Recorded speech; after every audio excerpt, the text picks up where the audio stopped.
பக்தியுலி நேயர்களுக்கு அடியன் கோவிந்த பட்டரின் கொடானு கோடி நமஸ்காரம்.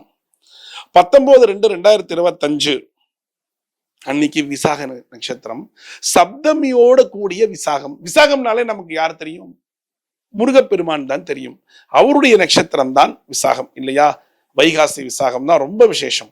இருந்தாலும் மாசம் விசாகம் வரும். அப்ப இந்த மாசி மாசம் வரக்கூடிய இந்த விசாகத்துக்கு முருகப்பெருமான போய் தரிசனம் செய்தால் நமக்கு என்னென்னலாம் கிடைக்கும், என்னென்னலாம் நமக்கு நிவர்த்தியாகுங்கிறது தான் இப்ப சொல்ல போறேன்.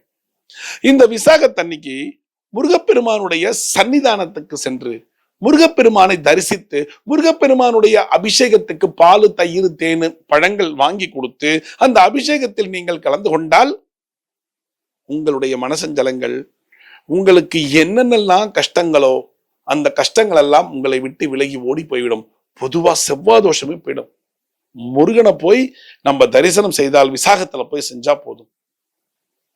யாருக்காவது கல்யாணம் ஆகல, தடை இருக்குன்னா அது நடந்துடும். அதுக்கு அடுத்தது மனசஞ்சலங்கள் நிறைய இருக்கு, என்னன்னே தெரியல அப்படிங்கிறவங்களுக்கும் அந்த சஞ்சலங்கள் போகும். மெயினா வியாதி புடுங்குது, எல்லாம் போய் பார்த்தாச்சு, சாப்பிட முடியல, ஒன்னும் இல்லைன்றாங்க. எல்லா ஸ்கேன் எடுத்தாச்சு, எம்ஆர்ஐ, அந்த ஸ்கேன், இந்த ஸ்கேன், எல்லா ஸ்கேனும் எடுத்தாச்சு. You are perfectly all right, அவ்வளவுதான் சொல்றாங்க. ஆனா சோறு இறங்கலையே. நேர போய் முருகப்பெருமானுடைய சன்னிதானத்துல போய் நீங்க பால், தயிர், தேனு, பழமெல்லாம் வாங்கி கொடுத்து அங்க நடக்கக்கூடிய அபிஷேகத்துல கலந்துண்டு அங்க கொடுக்கிற அந்த பஞ்சாமிர்தத்தை வாங்கி சாப்பிட்டாலே போதும், உங்களுக்கு உணவு இறங்க ஆரம்பிச்சிடும்.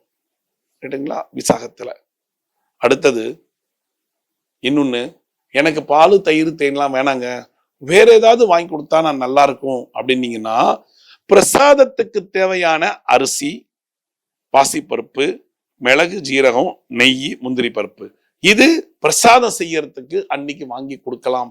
இல்ல நான் பால், தயிர், தேனும் வாங்கி தரேன், இதுவும் வாங்கி தரேன், அந்த பிரசாதத்தை நைவேத்தியம் பண்ணோம்னா அதையும் நான் எடுத்து சாப்பிட்டு வீட்டுக்கு கொண்டு போறேன்னு சொன்னீங்கன்னாலும் அதுவும் ரொம்ப நல்லதுதான்.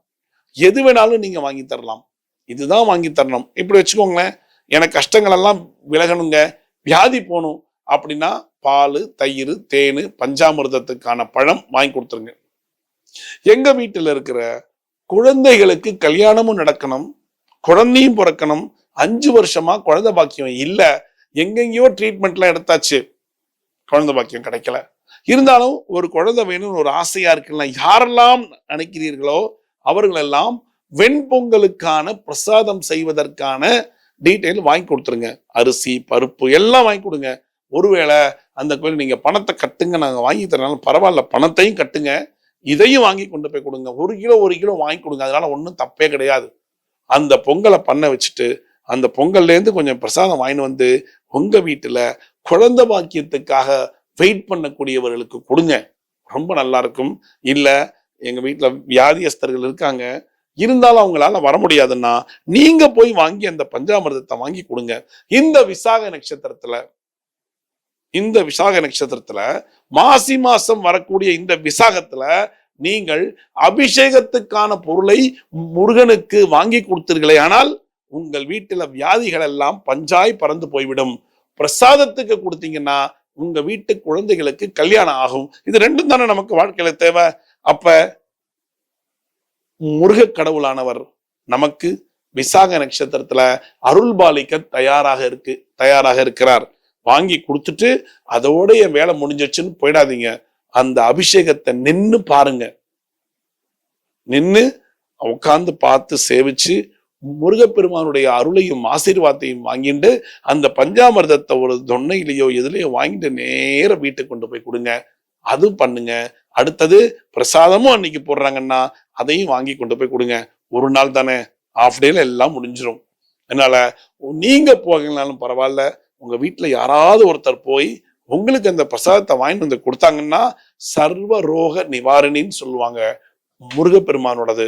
அதனால நீங்க என்ன பண்ணணும், அருமையா இந்த விசாக நட்சத்திரத்துக்கு முருகப்பெருமான போய் தரிசனம் செய்து திருமஞ்சனத்துக்கு அபிஷேகத்துக்கான பொருள்களை வாங்கி கொடுத்து நீங்கள் அவருடைய கடாட்சத்தை பெற்றுக்கொண்டால் உங்களுக்கு என்றென்றும் வியாதிகள் போகும், உங்கள் வீட்டிலே இருக்கிறவர்களுக்கு கல்யாணம் நடக்கும், குழந்தை பாக்கியம் உண்டாகுங்கிறத நல்லபடியா தெரிஞ்சுண்டு செய்ங்கோ. அருமையா இருங்க. நல்லதே நடக்கும் உங்களுக்கு என்றென்றும். மீண்டும் ஒரு சாஸ்திர சம்பிரதாயத்தில் நான் உங்களை சந்திக்கிறேன். பக்தி ஒளி நேயர்களுக்கு அடியேன் கோவிந்த பட்டரின் கோடானு கோடி நன்றிகள்.